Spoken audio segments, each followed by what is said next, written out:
लोभः प्रवृत्तिरारम्भः कर्मणाम् अशमः स्पृहा रजस्य एतानि जायन्ते विवृद्धे Bharat Rishabh.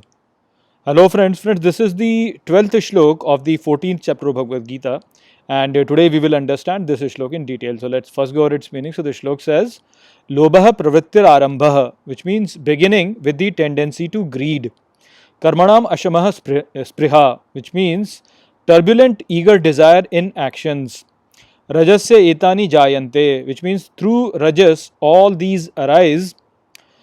Vivriddhe bharat rishab, which means and increase, O bharat rishab, which means O Arjun.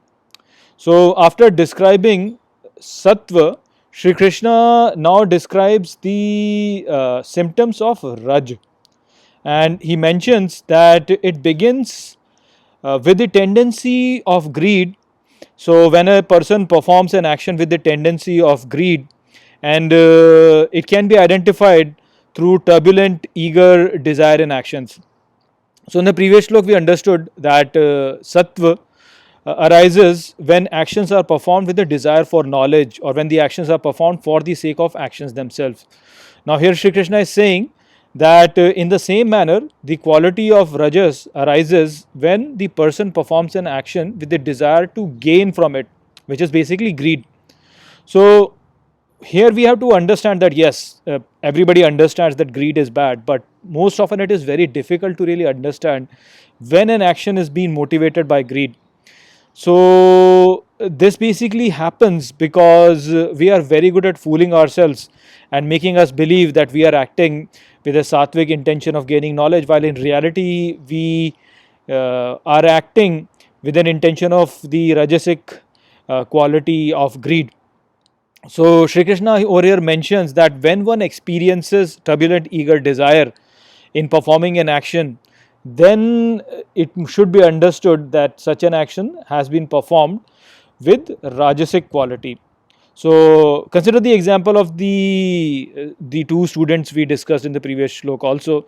So studying basically is considered to be a sattvic action. So if it's a sattvic action, therefore it should bring happiness. But for many, it is not really enjoyable. Instead, it becomes a very stressful process, and this happens because instead of focusing on the knowledge, people shift their focus to scoring marks. And so scoring marks basically is something which is arising from a selfish desire, either to impress others or basically to gain something out of your study. And so if a person is sattvic, then for him the motivation is education itself, and so for him it doesn't really matter how he scores in the exam. As long as he is understanding the knowledge, as long as he is getting the knowledge that he is desiring, he should be happy.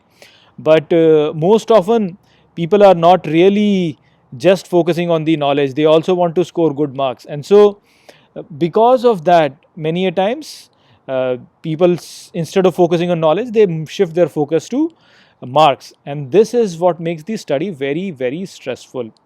So that is why the association with rajasic quality actually is identified by very eager or eager desire, or that excitement with respect to your actions and the fruits of those actions. So this basically brings a lot of stress, and so this is not really something which brings credit to you. So this was basically the message of this shlok. I hope that I have explained this shlok well to you. With that, I'll close this video. I'll see you in the next video. Take care.